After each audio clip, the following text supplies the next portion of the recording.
Friends, आप सभी का स्वागत है हमारे YouTube channel UP exam preparation पर। दोस्तों, 1 तारीख से आप लोग का सभी का पेपर है, तो जूनियर असिस्टेंट का। होप सो आप लोग की तैयारी हो चुकी होगी।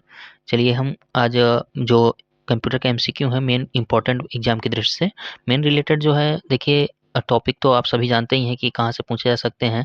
तो देखिए हमने मेन इंपॉर्टेंट जो एमसीक्यू लिए हैं वो आर्टिफिशियल इंटेलिजेंस से, machine learning, deep learning, cloud computing, big data processing, internet of things, cyber security और एमएस ऑफिस से भी लिए हैं तथा सोशल मीडिया ई गवर्नेंस। इन सभी टॉपिक से हमने एमसीक्यू लिए हैं। तो आपको दोस्तों, चलिए देखते हैं कि एमसीक्यू। ठीक है दोस्तों, तो हमारा पहला एमसीक्यू है, कौन सा प्रोटोकॉल सुरक्षित रूप से वेब पेज ट्रांसफर करने के लिए उपयोग किया जाता है। विच protocol is used for secure web page transfer. तो आपके ऑप्शन है एचटीटीपी, दूसरा है एफटीपी, तीसरा है एचटीटीपीएस, चौथा है एसएमटीपी और इनमें से कोई नहीं। तो बताएं इनमें से बेस्ट अप्रोप्रिएट आंसर कौन सा होगा। तो इसमें से हमारा बेस्ट अप्रोप्रिएट आंसर हो जाएगा ऑप्शन सी। ठीक है दोस्तों, तो हमारा हो जाएगा HTTPS। ठीक है, इसका फुल फॉर्म को पता ही होगा, hyper text transfer protocol secure. ठीक है दोस्तों, ऊपर जो है HTTPS, इसका फुल फॉर्म होता है हाइपर टेक्स्ट ट्रांसफर प्रोटोकॉल, और FTP का फाइल ट्रांसफर प्रोटोकॉल, और इसका हो जाएगा HTTPS का एस का सिक्योर हो जाता है। ठीक है दोस्तों, फुल फॉर्म पूछे जाते हैं तो याद रखिएगा। ठीक है, चलिए अगला देखेंगे। अगला क्वेश्चन हमारा है ई गवर्नेंस से। ई गवर्नेंस का मुख्य उद्देश्य क्या है। Main objective of e governance is, पहला है इंक्रीज पेपर वर्क, दूसरा है ट्रांसपेरेंसी एंड इफिशियंसी, तीसरा है स्टॉप डिजिटल सर्विसेज, चौथा है ओनली डाटा स्टोरेज, या इनमें से कोई नहीं। तो आपका बेस्ट आंसर क्या होगा। तो इसमें से हमारा आंसर हो जाएगा ट्रांसपेरेंसी एंड इफिशियंसी। ठीक है दोस्तों, नेक्स्ट देखेंगे। तो हमारा अगला क्वेश्चन है एआई से। एआई का वह भाग जो मानव की तरह सोचने समझने की क्षमता रखता है। Part of AI that enables humans like think is. पहला है ऑटोमेशन, दूसरा है नेचुरल थिंकिंग इंटेलिजेंस, तीसरा है मशीन लर्निंग, चौथा है क्लाउड कंप्यूटिंग, या इनमें से कोई नहीं। तो आपका बेस्ट आंसर इसमें से ऑप्शन नंबर सी हो जाएगा, मशीन लर्निंग। ठीक है दोस्तों, अगला देखेंगे। अगला हमारा है सोशल मीडिया प्लेटफॉर्म पर उपयोगकर्ता की जानकारी का दुरुपयोग क्या कहलाता है। Miss use of user data on social media is called. पहला ऑप्शन है fishing, data breach, cyber stalking, या सोशल इंजीनियरिंग। तो आपका बेस्ट ऑप्शन इनमें से क्या हो जाएगा, आप बताएं। तो हमारा इसका आंसर हो जाएगा ऑप्शन बी। ठीक है, data sorry data breach. Okay, अगला देखेंगे। अगला हमारा है, यह हमें ईमेल भेजने के लिए कौन सा प्रोटोकॉल उपयोग होता है। तो ऑप्शन आपके हैं FTP, SMTP, HTTP या POP3। तो आप आंसर बताइए क्या हो सकता है। तो इसका आंसर हो जाएगा ऑप्शन बी आपका SMTP। ईमेल भेजने के लिए आपका प्रोटोकॉल जो यूज होता है ये होता है SMTP। इसका फुल फॉर्म होता है सिंपल मेल ट्रांसफर प्रोटोकॉल। ठीक है दोस्तों, पहला है FTP फाइल ट्रांसफर प्रोटोकॉल, तीसरा है HTTP hyper text transfer protocol. ठीक है, और ये हमारा होता है POP। ये तो हमारा पोस्ट ऑफिस से रिलेटेड होता है। इनमें आपको मेन जो होता है इनका याद रखिएगा, पॉइंट जो होता है 110 होता है। ठीक है, आगे चलेंगे, अगला देखेंगे। अगला हमारा है फायरवॉल से रिलेटेड क्वेश्चन। फायरवॉल का उपयोग किस लिए किया जाता है। पहला ऑप्शन है स्पीड बढ़ाने के लिए, दूसरा है वायरस बनाने के लिए, तीसरा नेटवर्क सिक्योरिटी के लिए, या प्रिंटिंग के लिए।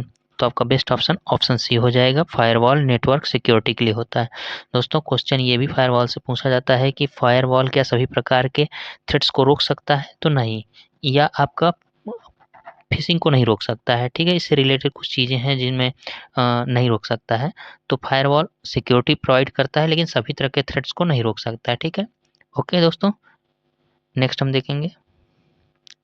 अगला हमारा है OSI मॉडल में डाटा को इनक्रिप्ट या डिक्रिप्ट किस लेयर में किया जाता है?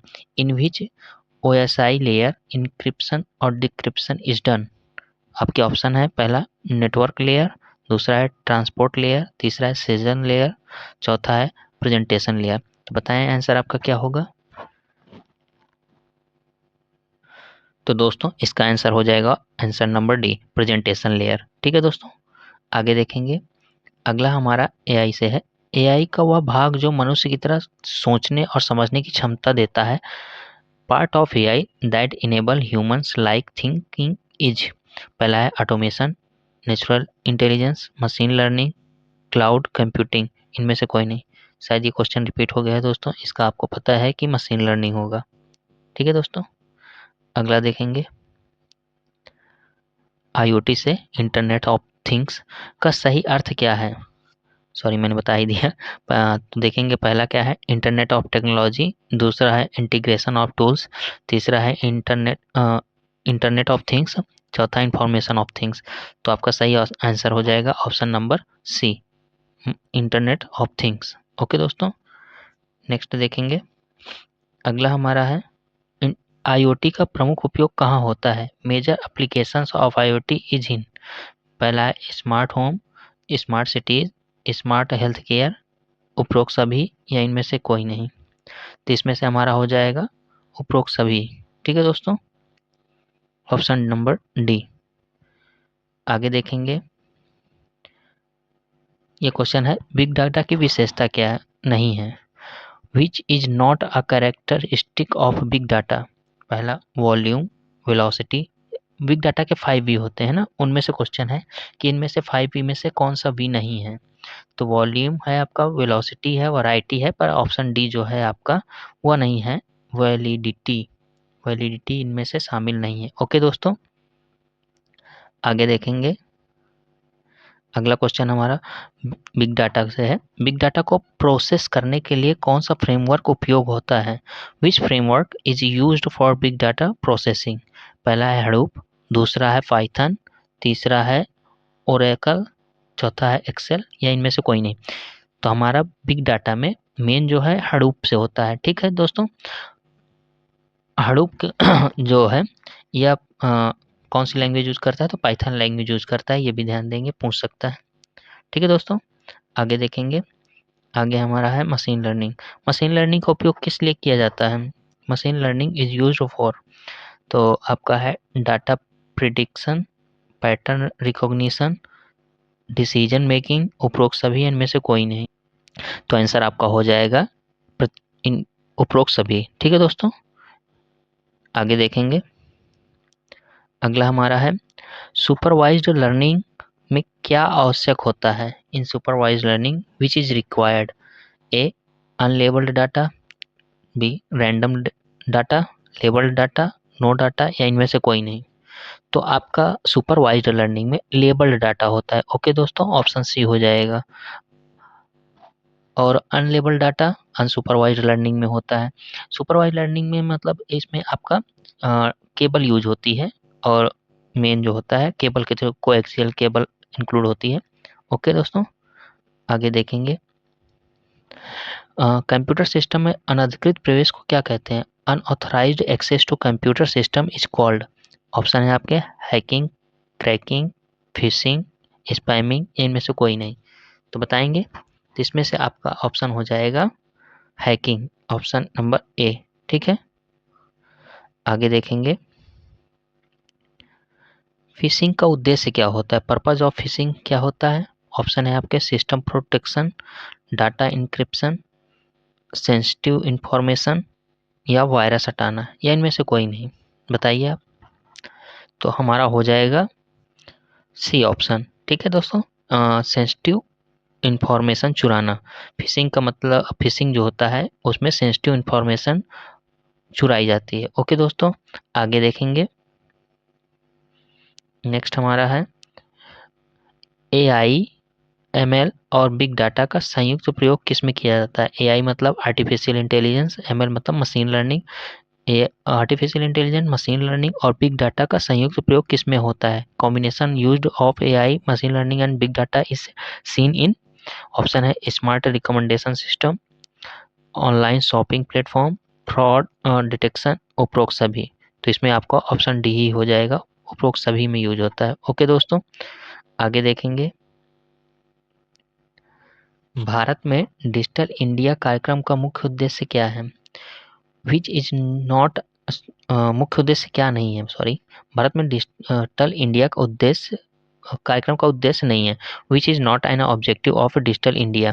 पहला है digital infrastructure, digital literacy, cashless economy, manual governance only, इनमें से कोई नहीं। तो आप देख ही सकते हैं कि गवर्नेंस तो डिजिटल से ही रिलेटेड होगा, तो इसमें ऑप्शन आपका मैनुअल दिया है, ऑप्शन डी, तो यही हो जाएगा, manual governance only. Manual governance use नहीं होता है, मैनुअल गवर्नेंस तो आपका डिजिटल प्लेटफॉर्म में आएगा ही नहीं। ठीक है दोस्तों, तो ये मुख्य हमने आपको जो एमसीक्यू है कंप्यूटर से रिलेटेड इम्पोर्टेंट, वो आपको कराए हैं दोस्तों। आपको कैसे लगा हो? अगर अच्छा लगा हो दोस्तों तो आप वीडियो को लाइक कीजिएगा, प्लीज़ सब्सक्राइब कीजिए, इससे हमें मोटिवेशन मिलता है। आप लोग सपोर्ट कीजिए ताकि हम ऐसे ही आपके लिए इम्पोर्टेंट टॉपिक से रिलेटेड क्वेश्चन लाते रहें। आप चाहेंगे तो हम थ्योरेटिकल भी ला सकते हैं, एक मैंने कंप्यूटर का डाला है तो आप देख सकते हैं। अगर किसी और टॉपिक में भी चाहिए हो तो आप कमेंट करिए, मैं उस पर आपको वीडियो प्रोवाइड कराऊंगा। ठीक है दोस्तों, थैंक यू।